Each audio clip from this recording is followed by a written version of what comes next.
Om Namo Bhagavate Vasudevaya.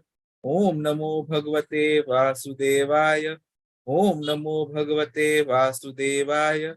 Narayanam Namaskrityam Naram Chaiva Narottamam Devim Saraswatim Vyasam Tato Jayamudire Nashtaprayeshu Abhadreshu Nityam Bhagavata Sevaya Bhagavati Uttama Shloke Bhaktir Bhavati Naishtiki. Let us first offer our obeisances to the Shed Goswamis.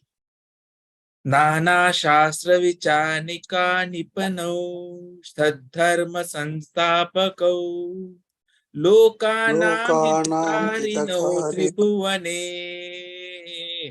Manyo Sharanyakaro Radha Krishna Padarvinda Bhajna Nandena Mattaliko Vande Rupa Sanatano Raghuyugo Jiva Gopalako.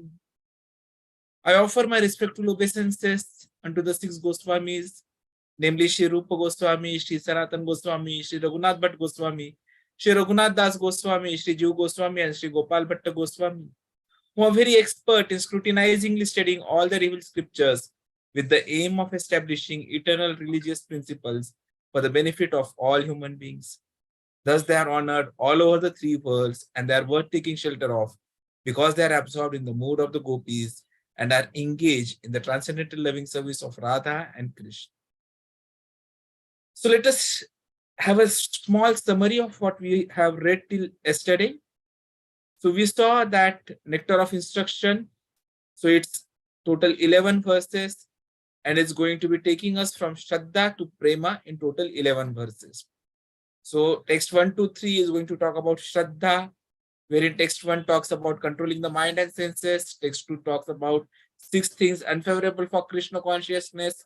Text 3 talks about 6 things favorable for Krishna consciousness. Text 4 to 6 is going to help us understanding Sadhu Sangha, wherein we'll see the 6 loving exchanges between devotees, dealing with different types of devotees, and the don'ts in the dealings. Text 7 is going to make us understand about bhajan, kriya, anartha nivritti, nishtha, and ruchi.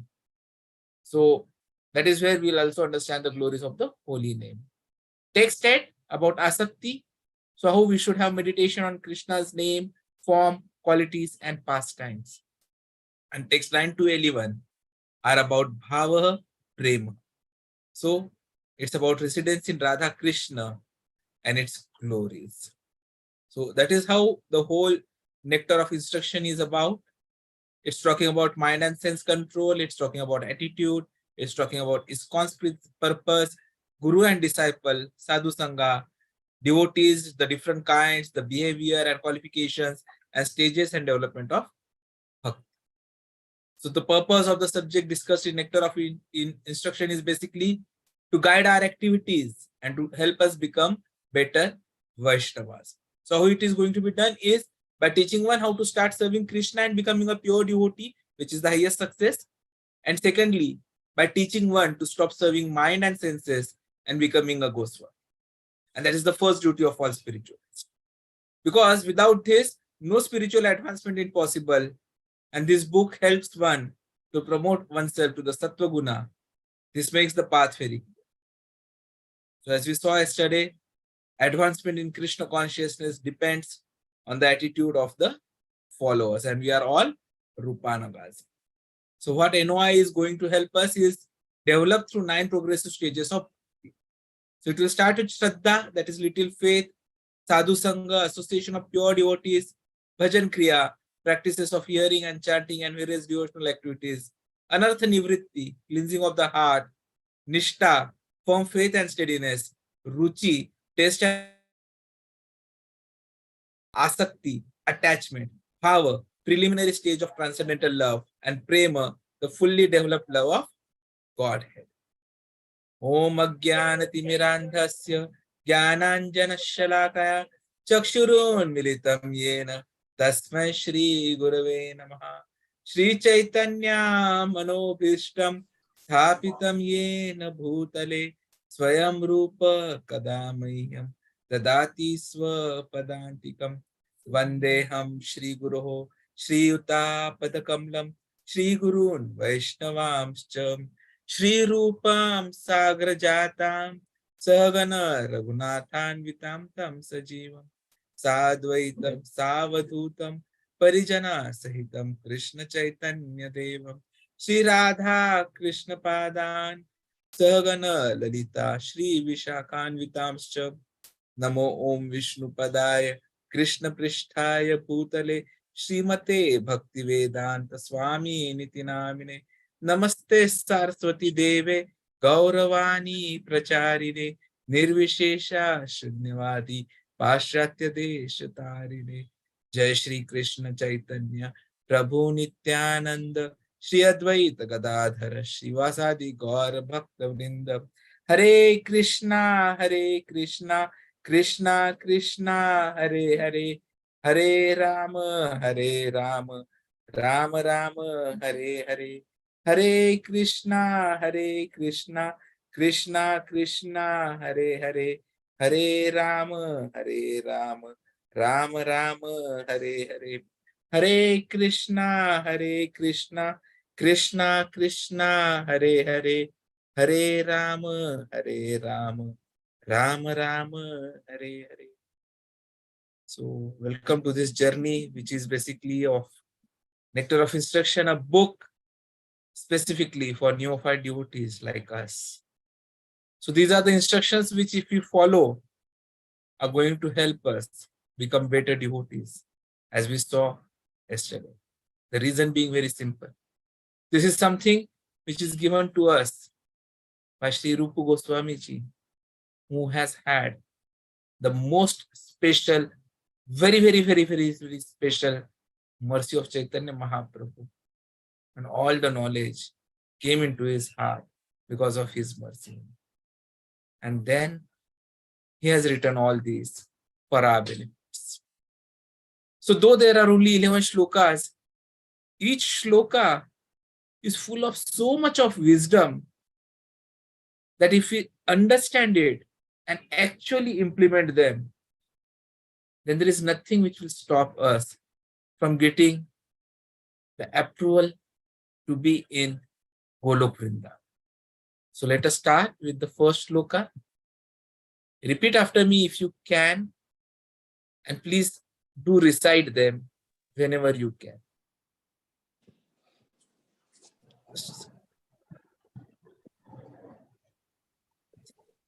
Hare Krishna, Hare Krishna, Hare Krishna, Krishna Krishna, Hare Ram, Hare Ram, Ram Ram. Some problem with screen sharing as usual. I'll read. You may repeat after some time whenever the screen starts.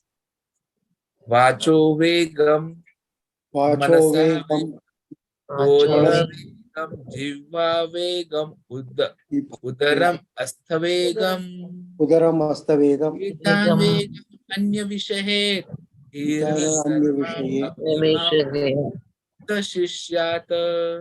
Tasishya, Hare Krishna. Hare Krishna.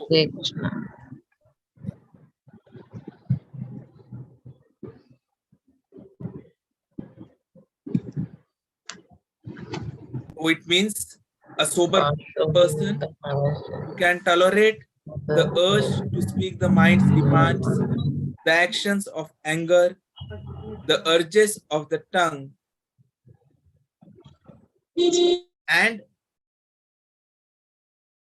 belly and genitals is qualified to make disciples all over the world. Vachah vegam manasah krodha vegam jivha vegam udara upastha vegam etan veganya vishaheta dhirah sarvam api imam prithivim sashishyata.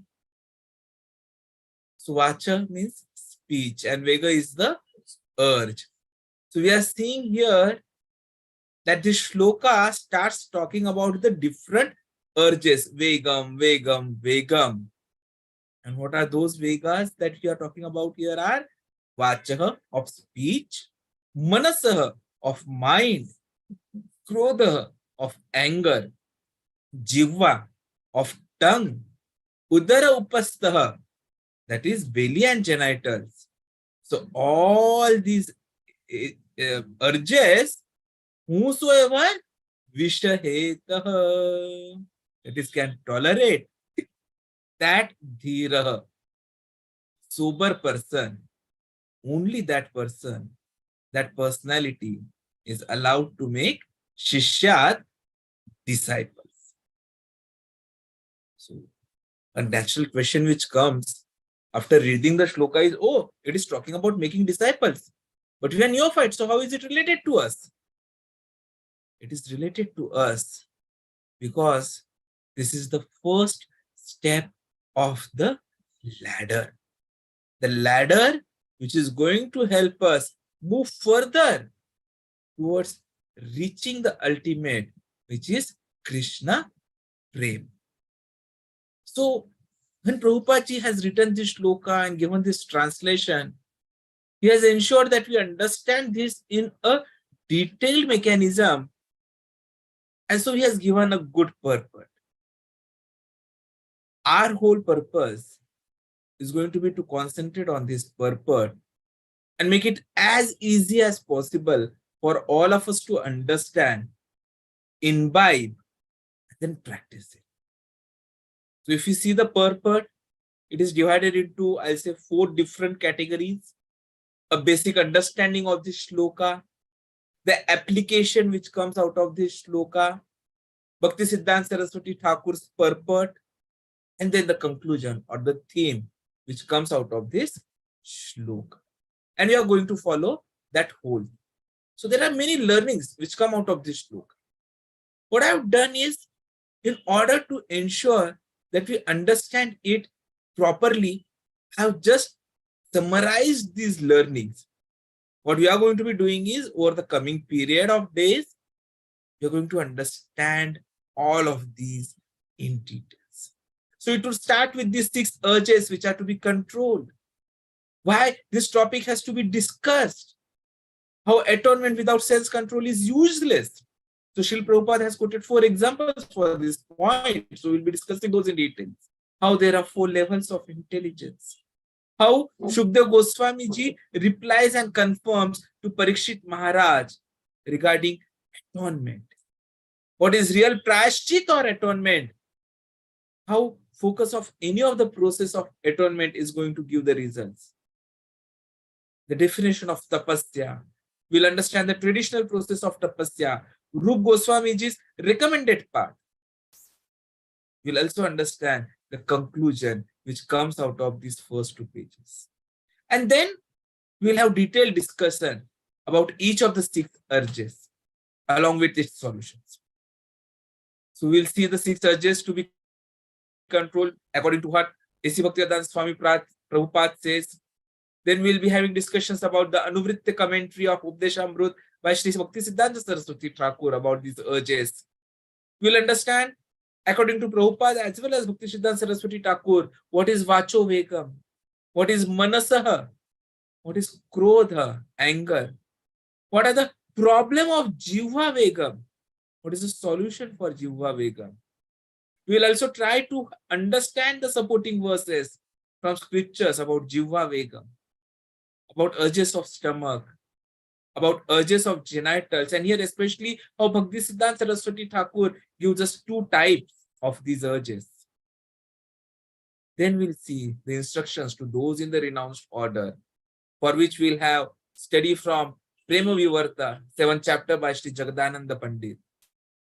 And towards the end, with all this information which we would have gathered till now, we'll understand the difference between Godas and Goswami, that is servant of the senses and master of the senses. And all this is coming through this one shloka. Vachaha vegam manasah krodha vegam jivva vegam vegam udapara upastha vegam etan vegam anya vishahet dhiraha sarvam apimam prithivim sa shishyat. So let us begin the discussions.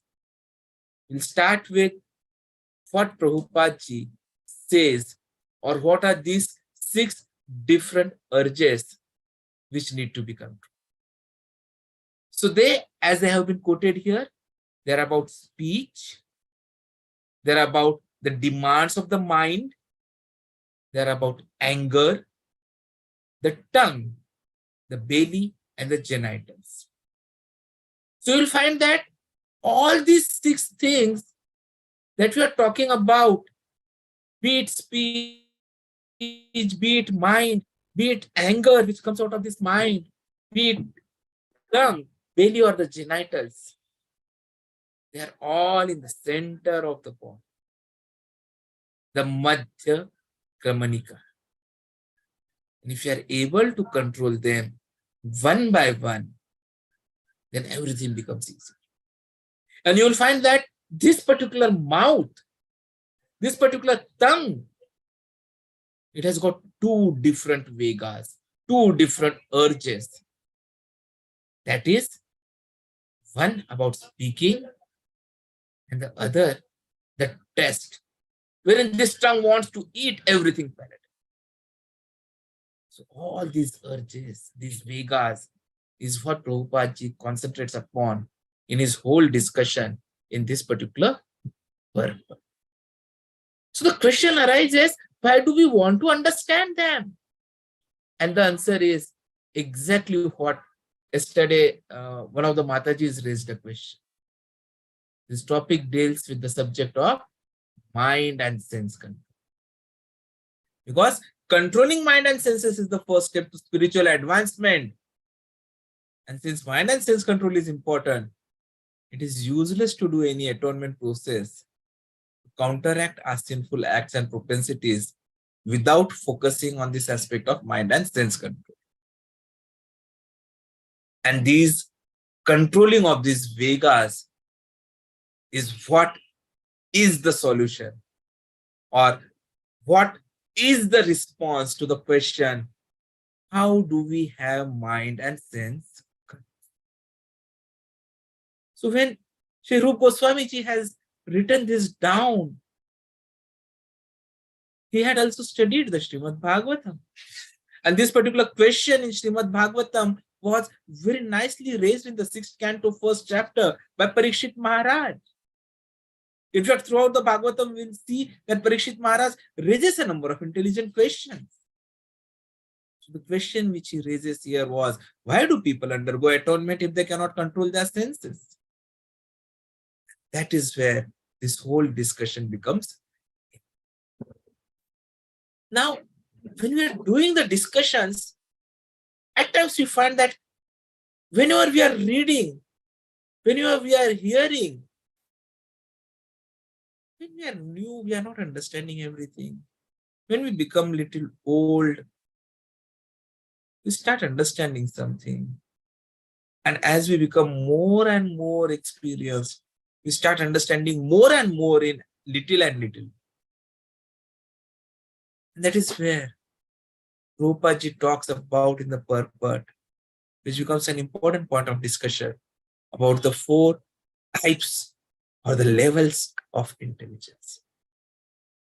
So the first class is one who learns anything just by hearing, Shravanam. The second class are those who may have been told many things, but they will not accept them. They will learn only when they see it themselves. That is, by seeing others.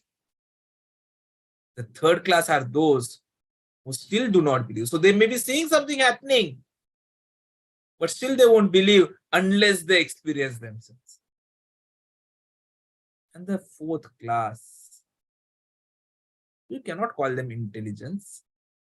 They are actually mudas, but then Prabhupada talks about them as 4th class intelligent persons who experience oneself, but still do not know.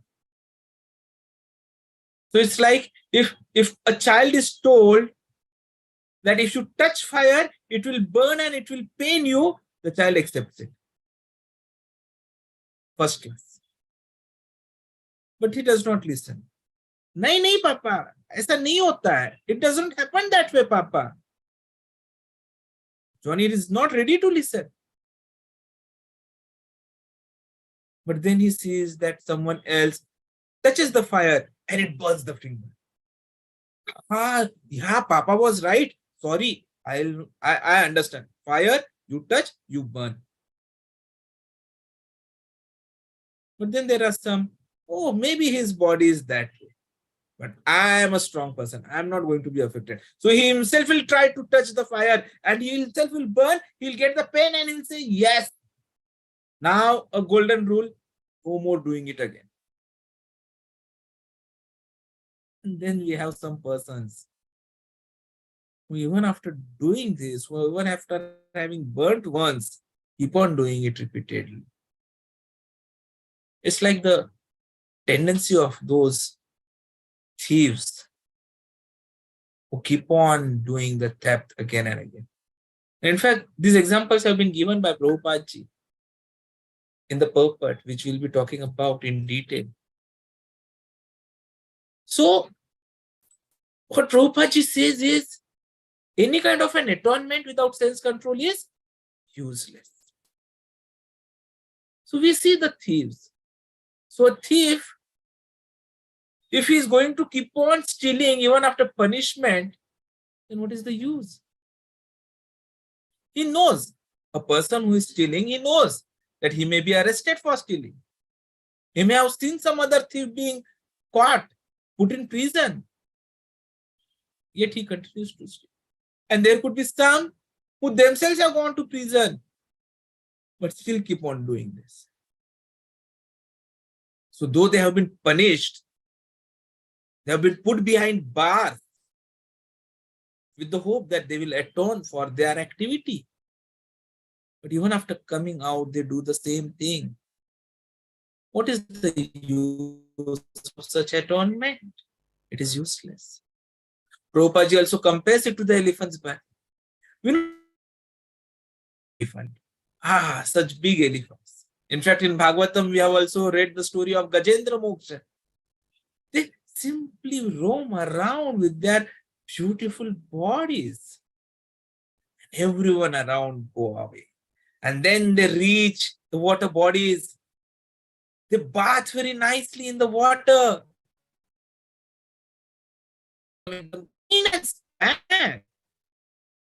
But as soon as they come out onto the bank, what do?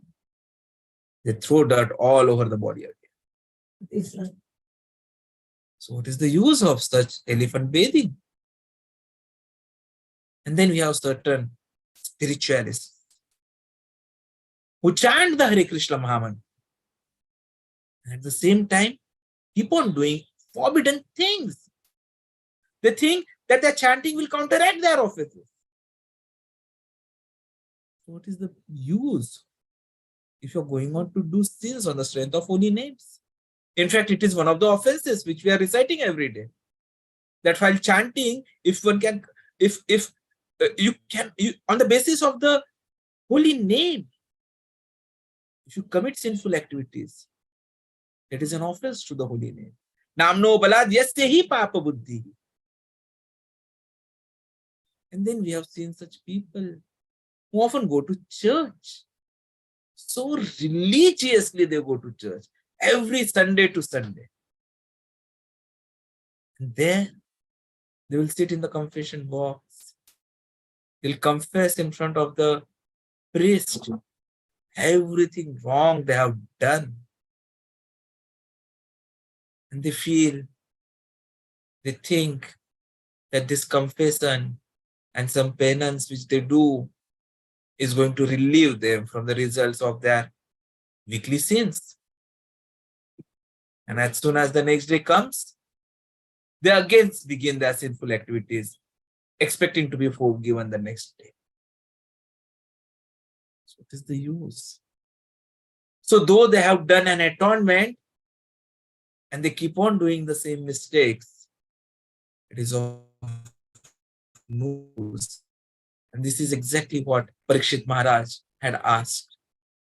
Shri Raja Uvacha Drushta Shrutabhyam Yat Papam Janani Api Atmanohitam Karoti Bhuya Vivashaha präyashchittam atho katham. Maharaj Parikshit said, one may know that sinful activity is injurious for him because he actually sees that a criminal is punished by the government and rebuked by people in general. And because he hears from scriptures and learned scholars that one is thrown into hellish conditions in the next life for committing sinful acts. Drushta shrutabhyam yat papam jananim api atmano ahitam. Nevertheless, in spite of such knowledge, one is forced to commit sins again and again, even after performing acts of attainment. Therefore, what is the value of such atonement? Karoti bhuya vivashaha präyashchittam atha katham. And he further says, Vachit nivartate abhadra aktva chiracharati tat punaha präyashchittam atha apartham manne kunjara shauchavata. Sometimes one who is very alert so as not to commit sinful acts is victimized by sinful life again.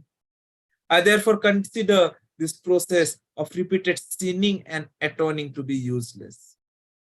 It is like bathing of an elephant. Kunjara shaucha vataha. For an elephant cleanses itself by taking a full bath, but then throws dust over its head and body as soon as it returns to the land. Präyashchittam atha apartham manne kunjara shauchavata.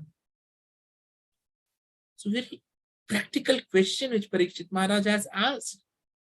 If people, even after knowing that sinful activity are injurious, and they see that there are punishments coming, there's rebukement, there's going to be a entry to the hellish conditions, and still, with all this knowledge, if we keep on committing sins again and again, even after performing atonement, then why the atonement being done at the first place itself?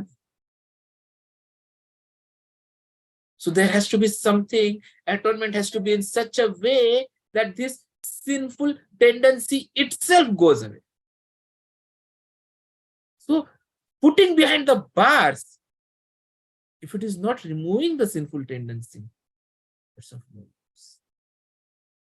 If being penalized by government for hiding taxable income, making them pay more tax, and still the person keeps on the same activity, it is of no use. If general public rebukes a political party and makes them lose in an election, and the politician still keeps on making false promises, what is the use of that defeat, that atonement? So unless that tendency itself is going out, any atonement is useless. And Parikshit Maharaj rightfully asked these questions. And Sukadeva Goswami ji responded to them very, very perfectly. When he said, yes, atonement without sense control is useless. First part.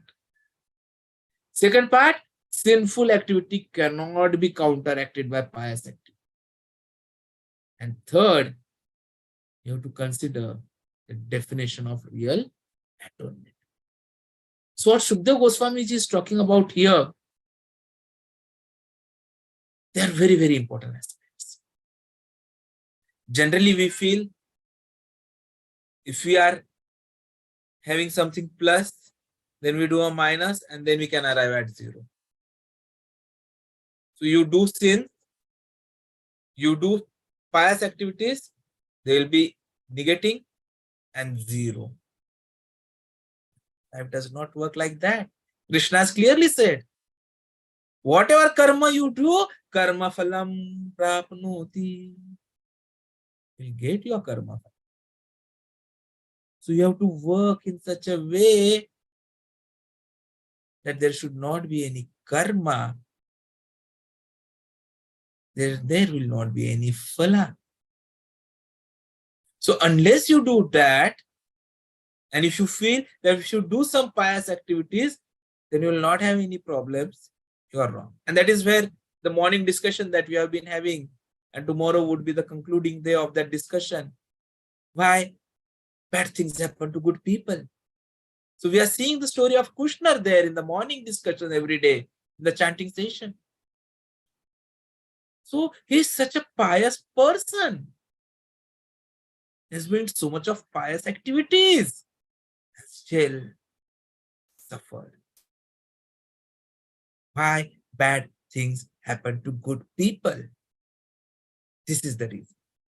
Very simple. Your pious activities do not nullify your sinful activities that we have done. And so we keep on bearing for whatever we have done. In this life, in past life, past to past life, past to past to past to past to past to 84 million life species, wherever we may have roamed. So whatever activities we have done, we have to bear the risks. And that is exactly also the answer to question why someone is so sinful but still enjoys everything. Because his past deeds is facing the result of those past good activities. For the sinful activities which he is doing now, he will suffer in future. So even if he decides, no, sorry, Paap ho gaya, Prabhuji, you have told me these are wrong, I don't want to suffer in future, let me do pious activities now, still those will not be cancelled. Whatever is done is done. And unless Krishna has his mercy, we have to face the results. That is what Srila Goswami ji mentions here. And so any kind of atonement without sense control is useless. No pious activity will counteract any sinful activity. And so you need to understand the real definition of atonement is what Sukadeva Goswami ji answers. So what is this real definition of präyashchitta? So Prabhupada ji writes, a sinful activity cannot be counteracted by a pious activity. So the real präyashchitta or atonement is the awakening of our dormant Krishna consciousness. Such a strong statement. What is atonement? The atonement is awakening of the dormant Krishna consciousness. Now, this we have understood in detail even earlier. That everyone has got Krishna consciousness. Only thing is, layer after layer after layer of our karma phalas, the effect of the material world, the Maya, the Trigunas, they are hidden. So what is required to be done is remove this covering and you have a blooming of this lotus flower of Krishna consciousness, Krishna Bhavanamrut Mukundam Ast. That is what is important. And that is a real atonement. Prabhupada makes it very clear. So, this is what we have to also understand. And that has to be the focus of any of the atonement things. It is actually a process to come to the real knowledge by tapasya. What is tapasya? As per Srila Prabhupada, it is a methodical training according to certain regulative principles to revive original. And Bhaktivedanta Saraswati Thakur says, tapasya is to practice resisting the 6 demands or urges. And any person who does this is called tapasya. So, what are these 2 methods of tapasya to revive real knowledge?